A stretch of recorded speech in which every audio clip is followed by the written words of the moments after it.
কিছুদিন আগে যে আমি আপনাদের সঙ্গে শেয়ার করেছিলাম আমার শাশুড়ি মা ওমরা হজ পালন করার জন্য সৌদি আরবে গিয়েছে। তো দেখতে দেখতে 15 দিন হয়ে গিয়েছে। আজকে আমার শাশুড়ি মা চলে আসবে। আজকে আমার শাশুড়ি মার যা যা পছন্দ তো সেগুলো আমি আজকে রান্না করব। হ্যালো এভরিওয়ান, আসসালামু আলাইকুম। আমি সাথী। আলহামদুলিল্লাহ আমি ভালো আছি। আশা করি আল্লাহর রহমতে আপনারা অনেক অনেক ভালো আছেন। প্রতিদিনের মতো আজকেও আমি আপনাদের মাঝে ডেইলি ব্লগ নিয়ে হাজির হলাম। প্লিজ স্কিপ না করে সম্পূর্ণ ভিডিওটা দেখবেন। আশা করি আজকে ডেইলি ব্লগটা আপনাদের সবার কাছে অনেক অনেক ভালো লাগবে। Welcome my new another daily blog. আর সকালে ঘুম থেকে উঠে আগে টান করে আমি বিছানাটা গুছিয়ে নিয়েছি। আমার নিজ হাতে বিছানা না গুছালে আমার কোনো কাজেই মন বসে না। তো যাই হোক, তো আমার শাশুড়ি মা অনেকদিন পরে বাংলাদেশে আসছে, তো চিন্তা করলাম আজকে তার পছন্দের খাবারগুলোই তৈরি করব, কারণ আমি জানি সে কি কি পছন্দ করে। মা লাউয়ের তরকারি খুবই পছন্দ করে, তো মার পছন্দের তরকারিটাই রান্না করছি। আর মা টকও পছন্দ করে। আজকে টমেটোর টক রান্না করব। আর হচ্ছে ডাল ভিজিয়েছি, তো সেটা তো আপনারা দেখতেই পেরেছেন। আর ডালের বড়া করব। আর যেহেতু মা বাংলাদেশের খাবার আমাকে ফোনে বলেছে অনেক মিস করছে, তো মার পছন্দের তরকারি সবকিছুই রান্না করছি। মা আগের মতো তেমন কিছুই খেতে পারে না, যেহেতু বয়স হয়েছে, একটু সিক থাকে। আবার শুনলাম মুখে নাকি ঘা হয়েছে। তো যাই হোক, তার পছন্দের তরকারি রান্না করছি, যতটুকু খায় এই আর কি। আর বেশি তরকারি রান্না করছি না, যেহেতু মা আর আমরাই খাবো। আর যেহেতু মা বিকালে আসবে, তো সেহেতু অল্প করেই রান্না করছি, যেহেতু আমার অন্য জায়েরা যা রান্না করবে তো সেগুলো দিবে। আর মার যার খাবার পছন্দ হবে এটাই খাবে, তো সমস্যা নেই। তার জন্য আমি অল্প করে রান্না করছি। প্রথমে আমি লাউ রান্না করার জন্য মাছগুলো কষিয়ে নিয়েছি। আর এখন মাছগুলো কষিয়ে উপরে উঠিয়ে আমি টমেটোগুলো ভালো করে কষিয়ে নিয়েছি, না হয় টমেটোগুলো খুব ভালোভাবে সিদ্ধ হবে না। আর আমি লাউগুলো দিয়ে দিয়েছি। লাউয়ের মশলাটা খুব ভালোভাবে কষিয়ে নিয়েছি আর কিছু পরিমাণ টমেটো দিয়ে দিচ্ছি। আর এমনিতেও মা আমার লাউয়ের তরকারিটা খুবই পছন্দ করে আর টকও পছন্দ করে, তাই চিন্তা করলাম যে তো 15 দিন পর বাংলাদেশে আসছে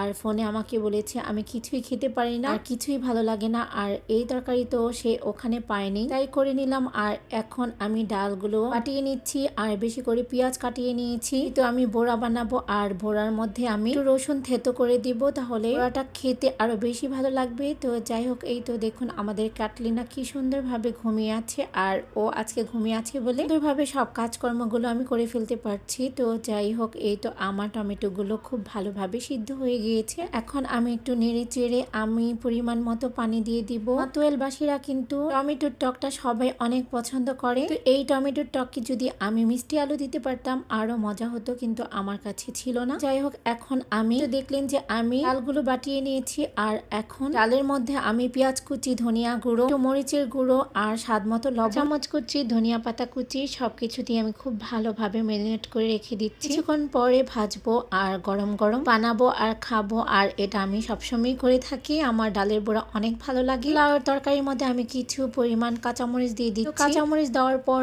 আমি এখন ঢেকে দিব।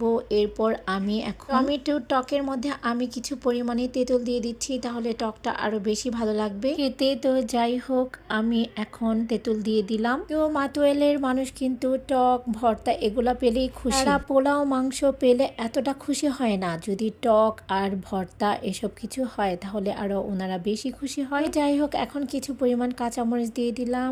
আর এখন লাউয়ের মধ্যে আমি ধনিয়া পাতা কুচি করে রেখেছিলাম, তো সেগুলো দিয়ে দিচ্ছি। আমার কিন্তু অলরেডি লাউ রান্না ডান আর টমেটোর টক রান্নাও আলহামদুলিল্লাহ ডান। তো মোটামুটি সবকিছুই রান্না হয়ে গিয়েছে। আর এখন বাকি শুধু ডালের বড়াটা ভাজা বাকি। তো ডালের বড়াটা আমি কিছুক্ষণ পর ভাজবো। কিছুক্ষণ রেস্ট নেওয়ার পর এখন আমি পরিমাণ মতো ফ্রাই প্যানে তেল দিয়ে দিয়েছি আর এক পাশে আমি ভাত বসিয়ে দিয়েছি। আর এখানে আমি পরিমাণ মতো ডাল নিয়ে নিয়েছি আর এখন হাতে চেপে চেপে একটা গোল শেপ করে এখন গরম তেলের মধ্যে আমি বড়া করে এক এক করে ছেড়ে দিচ্ছি। তো আমি সবগুলো বড়া তেলের মধ্যে দিয়ে দিয়েছি আর এক পাশ ভাজা হয়ে গিয়েছে। আমি এখন এক এক পাশ করে উল্টিয়ে নিচ্ছি। আমি কিন্তু বড়া ভাজছি আর খাচ্ছিলাম, এটা আমি সবসময় করে থাকি, আমার মুখ তো চলতেই থাকে। আর এমনিতেও ডালের বড়া আমি একটু আগেও বলেছি আমার অনেক পছন্দ। এই তো আমার ডালের বড়াগুলো সবগুলো আমি ভেজে নিয়েছি আর কিছু পরিমাণ বাকি ছিল, তো সেটা ফ্রিজে রেখে দিয়েছি। আর এটা হচ্ছে লাউয়ের তরকারি। আলহামদুলিল্লাহ আমার সবকিছু রান্নাই ডান। তো আপনাদের ভাই অফিস থেকে দুপুরে খেতে এসেছে, তো ওকে এখন আমি খাবার বেড়ে দিয়েছি। কি বললাম আগে তুমি টেস্ট করে দেখো সবকিছু পারফেক্ট আছে কিনা, নাকি আবার ঝাল হয়ে গিয়েছে। মা তো আবার ঝাল বেশি খেতে পারে না, তো তার জন্য অল্প ঝাল দিয়ে সবকিছু রান্না করেছি। তো আপনাদের ভাইয়া খেয়ে বললো সবকিছুই পারফেক্ট। তো মা চলে এসেছে, আর মা কি কি নিয়ে এসেছে তো সেটা আমি আমি আপনাদের সঙ্গে একটু শেয়ার করি। মা তার নাতির জন্য একটা মিল্ক চকলেটের প্যাকেট নিয়ে এসেছে, সেটা আমার ছেলে বলে দিয়েছিল। আর মার ছোট ছেলের জন্য মা জুতা নিয়ে এসেছে তার পছন্দ মতো। আর মা বেশি কিছু আনে নেই, আমরাই বলেছি আপনি যে কাজের জন্য গিয়েছেন সেটাই করে আসে, তো সেটা কবুল করার মালিক আল্লাহ তাআলা। যতটুক দিয়েছে আলহামদুলিল্লাহ আমরা অনেক খুশি। থেকে বড় কথা হচ্ছে নবী রাসূল সাল্লাল্লাহু আলাইহি ওয়াসাল্লামের রোজা মোবারকে যে আমাদের জন্য দোয়া করেছে সেটাই আমাদের বড় পাওয়া। আজকে ভিডিওটা অনেক বড় হয়ে গিয়েছে, আপনারা সম্পূর্ণ ভিডিওটা দেখবেন আশা করি। আর আজকে সকাল থেকে সারাদিন কি কি করলাম সবকিছু আমি আপনাদের সঙ্গে শেয়ার করলাম। আজকে এখানেই শেষ করছি, ভালো থাকবেন সবাই, আল্লাহ হাফেজ।